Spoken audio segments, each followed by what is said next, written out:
রাজ্য জুড়েই স্বামী সন্তান ফেলে বধূ পলায়নের হিড়িক পড়েছে যেন। কখনো সন্তান ফেলে তো কখনো স্বামীকে পিটিয়ে রক্তাক্ত করে, কখনো কখনো প্রেমিকের সাহায্যে স্বামীকে খুন করে, অনেকে আবার স্বামী সন্তান রেখেই পরকীয়ার মধু লুটছেন তলে তলে। এবার এমনই একটি বধূ পলায়নের খবর আসলো খোয়াইয়ের রামচন্দ্রঘাট এলাকা থেকে। ঘটনার বিবরণে প্রকাশ, গত 19 জানুয়ারি চেবড়ি এলাকায় একটি পারিবারিক কাজে যাওয়ার কথা বলে দুপুর নাগাদ রামচন্দ্রঘাটের নারায়ণ চৌমুনি এলাকার জালাল উদ্দিনের 31 বর্ষীয়া স্ত্রী খোদেজা বেগম বাড়ি থেকে বের হয়ে যান। সঙ্গে নিয়ে যান প্রায় 12 লক্ষাধিক টাকার জিনিসপত্র এবং নগদ নিয়ে। কিন্তু পরবর্তীতে দীর্ঘ সময় কেটে গেলেও বাড়িতে ফিরে না আসায় খোঁজাখুঁজি শুরু হয়। ফোন করলেও ফোনটি সুইচ অফ দেখায়। অনেক জায়গায় খোঁজাখুঁজির পর জালাল উদ্দিন এবং তার পরিবারের সদস্যরা ওই দিনই অর্থাৎ 19 জানুয়ারি সন্ধ্যা 6টায় খোয়াই মহিলা থানায় নিখোঁজ ডায়েরি দায়ের করেন। কিন্তু আজ পর্যন্ত নিখোঁজ রয়েছেন ওই গৃহবধূ। পরিবারের গৃহকর্তা রকমত মিয়া আজ দুপুর 1টা নাগাদ সাংবাদিকদের মুখোমুখি হয়ে জানান, তাদের পুত্রবধূ পর পুরুষের হাত ধরে উড়াল দিয়েছেন। বিগত বেশ কয়েকদিন যাবৎ তাদের সন্দেহ হচ্ছিল পরপুরুষের হাত ধরে পালিয়ে গেছে, এরকম প্রমাণও নাকি তাদের কাছে রয়েছে। ওই মহিলার 2 ছেলে সন্তান রয়েছে, একটি 4 বছরের এবং অপরজন 12 বছরের মাত্র। গৃহবধূ নিখোঁজ হওয়ায় পরিবারের সদস্যদের মধ্যে উৎকণ্ঠার সৃষ্টি হয়েছে ওই 2 সন্তানকে নিয়ে। সন্তানগুলি তাদের মাকে খুঁজে না পেয়ে অনবরত কান্নাকাটি করছে বলে খবর।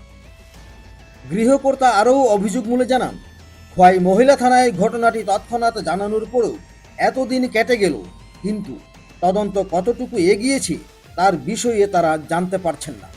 গোটা বিষয়টি নিয়ে মহিলা থানার পুলিশের ভূমিকা নিয়েও প্রশ্ন তুলেছেন পরিবারের কর্তা। আচ্ছা, আপনার নামটা কি? রকমত আলী, কোন জায়গা? রামচন্দ্রঘাট। ঘটনাটা কি হয়েছে? ঘটনাটা গত সোমবার দিন 19 তারিখ আমার ছেলের বউ কেনাকাটা করবো কইয়া চিবড়ি বাজারও গেছে সকালে 11টার সময়। আমরা আসলাম খোয়াইতে, আমরা অন্য কাজে গেছিলাম। যাওয়ার পরে বাড়িতে আইসি 2টার সময়, আগে দেখি যে বাড়িতে আইসে না। তখন সময় আমার ছেলে বউ রানবার গিয়া চিবড়ি বাজারে গেছে, গিয়া ফোন করছে, ফোন ধরে না। 3টার সময় ফোন ব্যাক করছে বউয়ে। ব্যাক করার পরে ছেলে জিজ্ঞাসা, তুমি কই আসো? আমি তো তোমারে নিতে আইছি। ছেলের বউ কইল, আমি 2তলার উপরে আছি। 2তলার উপরে গেছে, ছেলে গিয়া দেখে 2তলার উপরে নাই। তখন সে রামচন্দ্রঘাট চেবড়ি সব জায়গা খোঁজাখুঁজ করছে, তারে ভাবা গেছে না। তারপরে সবাই জানছে, সবাই খোঁজখবর করছে। একবার ফোন করছে, এরপরে সুইচ অফ মোবাইল, আর মোবাইল খুলছে না। তখন আমরা খোয়াই গিয়া মহিলা থানার মেশিনদারি করছি 6টার সময়, 19 তারিখ সোমবার। পরের দিনও গেছি খোঁজখবর করোনা লেগিয়া। মেশিনদারি করার পরে পুলিশ আমরা কইছে যে রিপোর্টটা আমরা দিব, কিন্তু রিপোর্টটা এখনো পর্যন্ত পাইছি না।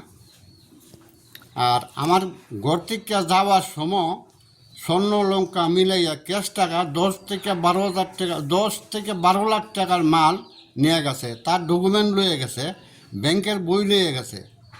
কি মনে হয় আপনার কই গেছে? হ্যাঁ, আমরা সন্দেহ হইতেছে কমলপুর একটা ছেলের লগে কথাবার্তি কইতো, এই ছেলের সঙ্গেই যাইতে পারে। আপনার এই ছেলের বিয়ে হয়েছিল কবে? আমার ছেলের বিয়ে হয়েছে আজকের থেকে আমার 16 বছর আগে। একটা ছেলে আছে, 2টা ছেলে আছে। একটা ছেলের বয়স হলো 12 বছর, একটা ছেলের বয়স হলো 4 বছর। একটা আনন্দবানকিতে পড়ে, আর একটা প্রাইমারি স্কুলে পড়ে। ছেলের বোন নাম কি? খুদাজা বেগম। খুদাজা বেগম। বাপের বাড়ি কোনানে? বাবের বাড়ি চন্দ্রপুর, আগরতলা। এখন আপনারা কি চাইতেছেন? অক্ষর আমরা বিচার চাইতেছি, আর আমরা মানুষ আমরা মানে গুইরা আইব। মহিলা থানার ভূমিকা নিয়ে কি কইবেন? আপনারা জানাইছেন 19 তারিখ। হ্যাঁ, আমরা 19 তারিখ জানাইছি, এই পর্যন্ত আমরা কোনো রিপোর্ট দিছে না।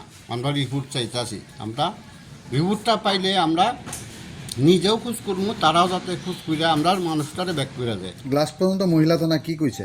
ওই তো 11টার সময় দিব, আজকে দিব, কালকে দিব, কিন্তু দিতেছে না রিপোর্ট। লোকেশন আইতাছে না, কিন্তু লোকেশন আজ 48 ঘন্টার ভিতরে আমরা জানি, মানুষের কাছে শুনছি, কিন্তু আজকে 4 দিনই ভিতরে আনবার লোকেশন আইতাছে না। এটা বা কি কারণ? আপনার পুলিশের ভূমিকা কি আপনি সন্তুষ্ট না? না। ধন্যবাদ। খোয়াই থেকে প্রদীপ ঘোষের রিপোর্ট, ত্রিপুরা পাইনিয়ার।